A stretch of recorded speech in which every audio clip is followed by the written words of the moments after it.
Whata. And g'day viewers, I'm Michael. And I'm Janet. And welcome to this week's episode about building self-confidence. Self-confidence and self-belief are vital components in living your best life. We've all been knocked off our perches. So how do you get back up, dust yourselves off and get going again? In this episode, we share some techniques that will help build or rebuild your self-confidence and help you feel ready to take on the world. So if you're ready to get building, listen up.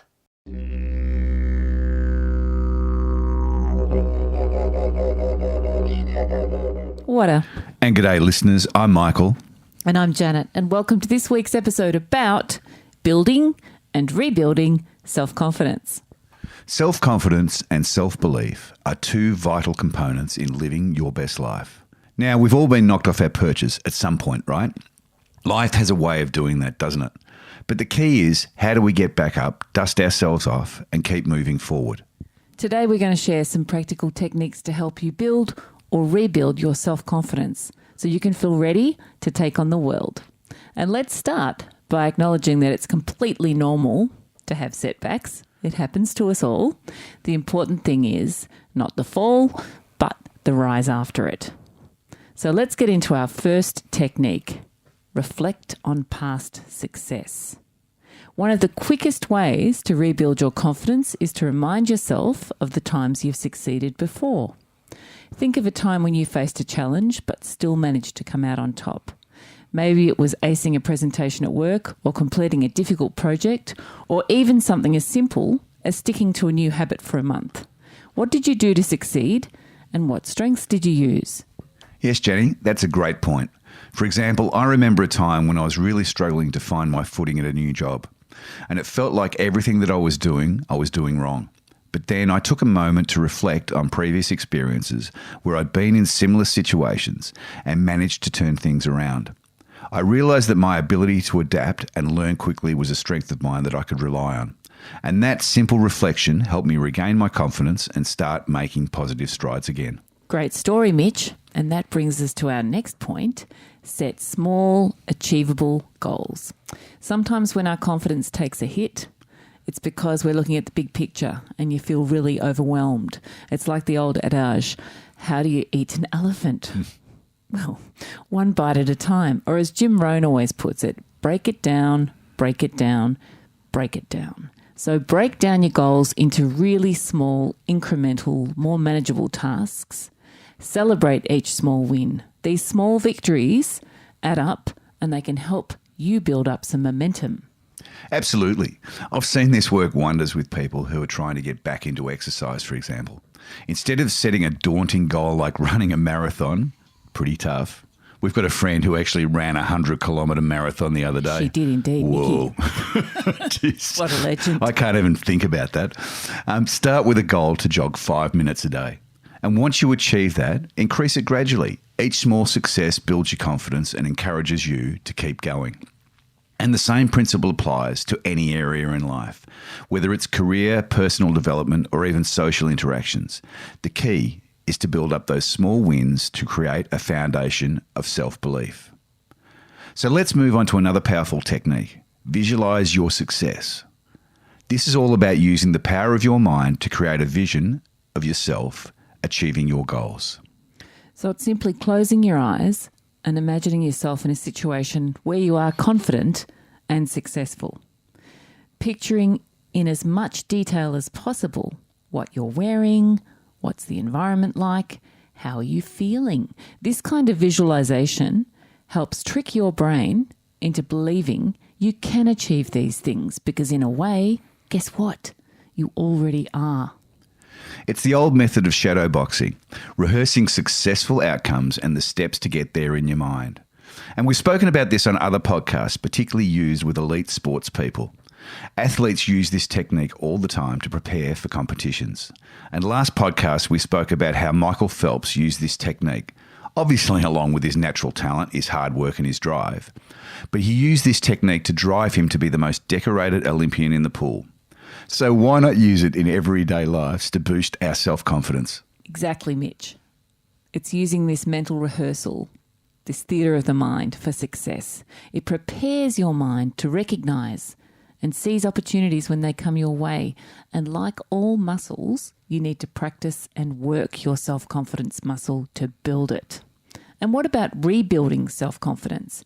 If you've been sailing happily along and suddenly you're blindsided for out of left field, if you've been cut down, as we've talked about before, the old tall poppy syndrome is alive and well down under and probably everywhere else. And it can take you time to rebuild. Again, it's those taking small steps to get you back on your feet. Remember, the negativity bias, which we have hardwired into us, can make overcoming a knockdown really tricky. That's because negative, cruel comments cut and can be very, very sticky. So when the weeds of cruel or negative commentary are in the garden of your beautiful mind, you'll need to get rid of them. How? You need to draw upon your positive memories of comments, situations, friendships that you've experienced. You need to relive and really feel them. Often, write them down. Write it down as a list so you can read and reread it.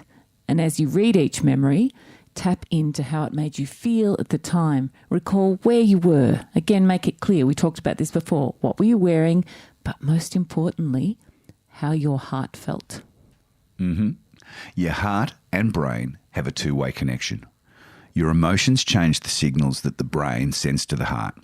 The heart in turn then responds to these signals. So recall a time when you receive praise or good news. Your heart feels light and at times it sings.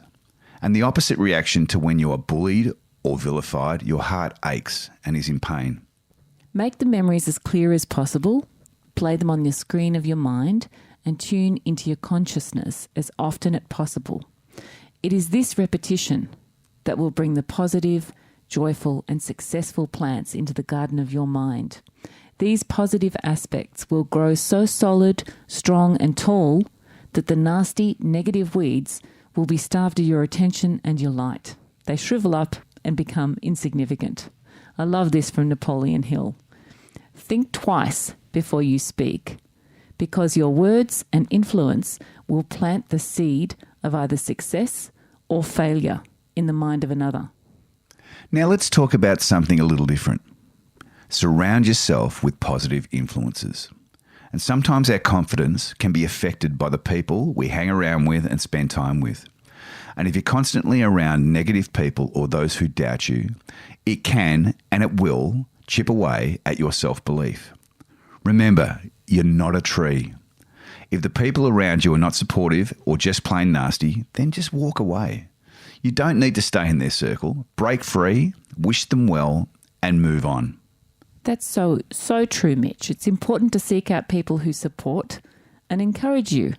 And this might mean spending more time with the friends who uplift you or finding yourself a mentor who believes in your potential. And if you don't have those people around you, consider joining groups or communities that share your interests and your values.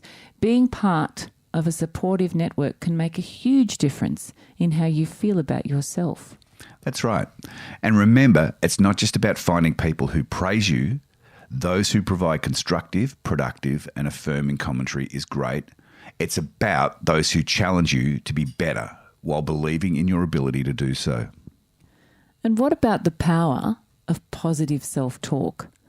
Often, the biggest barrier to self-confidence is our own inner critic. You bet. We need to learn to challenge and replace those negative thoughts with more positive and constructive ones. That's right. And how do we do that? Start by becoming aware of your self-talk. If you catch yourself saying, I can't do this, try to reframe it to, I'll do the best that I can. And that's enough. Small changes in your language can have an enormous impact on your mindset. And remember, it's not about ignoring your doubts and fears. It's about acknowledging them, but choosing not to let them control your actions. Building and rebuilding self-confidence is a journey, not a destination. And again, it's about taking those small steps every single day to strengthen your belief in yourself. So remember, self-confidence and self-belief are like muscles. The more you use them, the stronger they get. So don't be afraid to take those small steps, reflect on your past successes, and surround yourself with positive influences. And always keep in mind that you hold the power within you to get back up, dust yourself off, and take on the world. Until next time, love and blessings. See ya.